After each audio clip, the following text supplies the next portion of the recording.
Assalamualaikum warahmatullahi wabarakatuh. Perkenalkan, nama saya Cindy Aulia dengan NIM 23042218. Pada kali ini saya akan membahas tentang strategi platform digital di Indonesia. Baiklah, langsung saja kita memasuki topik pembahasan.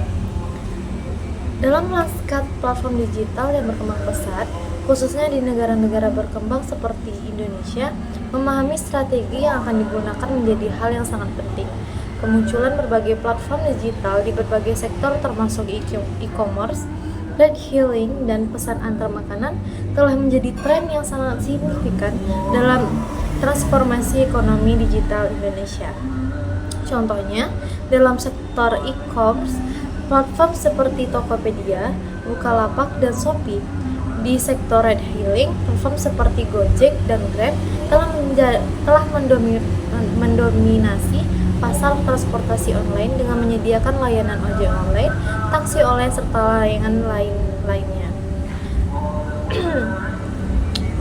Sementara itu, dalam sektor pesan antar makanan, platform seperti GoFood, GrabFood, serta platform lainnya seperti ToFood Panda dan GrabFood. Kemunculan platform ini telah mengubah cara bisnis dilakukan di Indonesia, memberikan kemudahan akses bagi para konsumen dan pelaku usaha serta menciptakan peluang baru dalam ekonomi digital. Selanjutnya yaitu ada strategi platform dalam ekonomi informal. Yang pertama yaitu strategi platform berbentuk kelembagaan.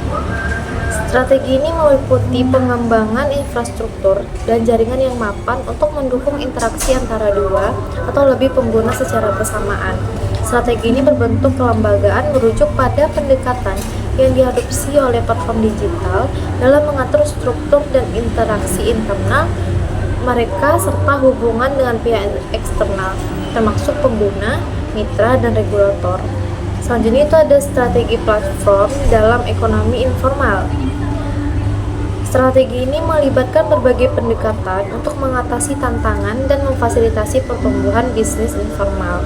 Beberapa strategi yang dapat diterapkan yaitu standarisasi layanan, kolaborasi dengan pelaku usaha mikro, memfasilitasi transformasi ke arah formalisasi, dan memperluas pasar.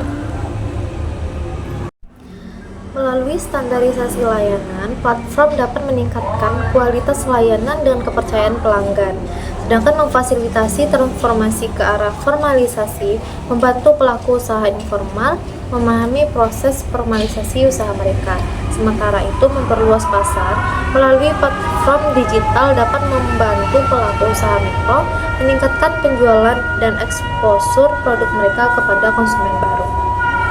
Selanjutnya yaitu ada klasifikasi interaksi yang dapat dilakukan oleh perusahaan. Yang pertama itu standarisasi layanan. Strategi standarisasi layanan dapat memberikan manfaat yang besar bagi platform digital dalam menjangkau wirausahawan informal yang telah melayani pasar tanpa tata krama yang terstandarisasi. Contohnya, dalam kasus tukang ojek, tidak ada standar harga, ketepatan waktu, dan kualitas layanan. Nah, standarisasi ini dapat membantu meningkatkan kualitas layanan dan kejelasan bagi pihak konsumen. Selanjutnya itu ada reorganisasi komunitas yang sudah ada. Merupakan strategi yang diterapkan dalam mengatasi ekonomi informal di pasar negara berkembang. Reorganisasi komunitas ini dilakukan dengan membentuk komunitas atau kelompok sosial di ranah informal untuk saling bertukar informasi dan praktik terbaik. Selanjutnya yaitu ada kreasi bersama non-karyawan. Interaksi ini melibatkan kolaborasi antara individu non-karyawan dalam menciptakan nilai tambah. Misalnya kerjasama antara pelaku usaha informal untuk meningkatkan akses pasar atau menciptakan produk bersama. Selanjutnya itu ada kolaborasi berbasis alat.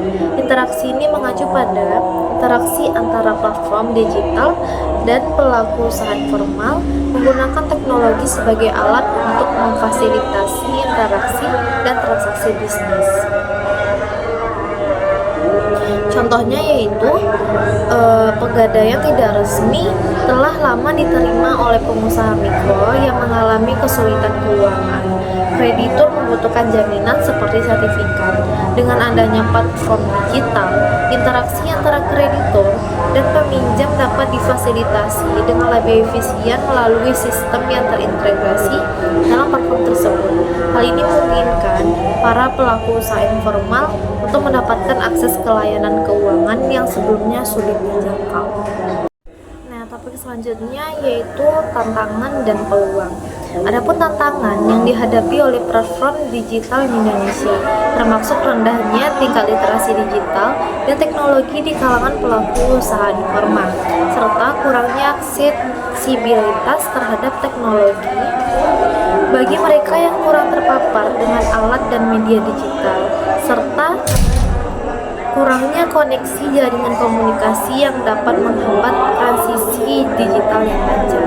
Namun di sisi lain, pasar Indonesia juga memberikan peluang bagi platform digital untuk berkembang. Para pelaku usaha informal di pasar Indonesia yang sebagian besar bersifat informal memiliki kebutuhan untuk mendapatkan akses keuangan yang memadai melalui institusi formal. Dengan menyediakan layanan seperti pinjaman mikro yang mudah dipahami dan dapat diandalkan, platform digital dapat membantu para pelaku usaha informal untuk meningkatkan literasi keuangan mereka. Materi selanjutnya yaitu solusi dari tantangan yang dihadapi platform digital di Indonesia. Yang pertama itu tantangannya kekurangan pengetahuan. Solusinya kita dapat memanfaatkan saluran bagi usaha informal untuk mengakses pasar yang lebih luas, membantu usaha kecil untuk merencanakan dan melaksanakan usaha, mengundang lebih banyak konsumen akhir untuk beralih menjadi produsen sederhana atau mitra, serta mendorong tingginya jumlah usaha mikro baru. Yang kedua yaitu ada teknologi resistensis. Solusinya itu dapat menyediakan peralatan yang sesuai untuk teknologi rendah bisnis mikro, pendidikan teknologi yang bagi pelaku usaha informal. Yang ketiga itu ada kebutuhan formalisasi. Solusinya yaitu dapat memberikan informasi tentang pendaftaran mikrobisnis serta bekerjasama dengan pihak berwenang setempat untuk melakukan sosialisasi informasi. Nah, kesimpulan yang dapat kita ambil yaitu platform digital di Indonesia seringkali mengadopsi model bisnis hibrid yang memadukan inovasi teknologi dengan praktik perekonomian informal tradisional. Hal ini memungkinkan mereka untuk memenuhi kebutuhan dan preferensi unik konsumen Indonesia sambil memanfaatkan efisiensi teknologi digital.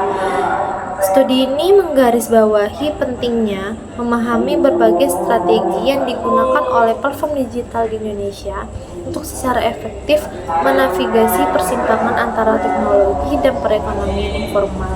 Dengan mengadopsi model bisnis hibrid, memprioritaskan lokasi, berkolaborasi dengan pelaku sektor informal, serta berinovasi dan dalam solusi pembayaran dan beradaptasi dengan dinamika peraturan, platform-platform ini dapat memposisikan diri untuk pertumbuhan dan dampak yang berkelanjutan di pasar Indonesia.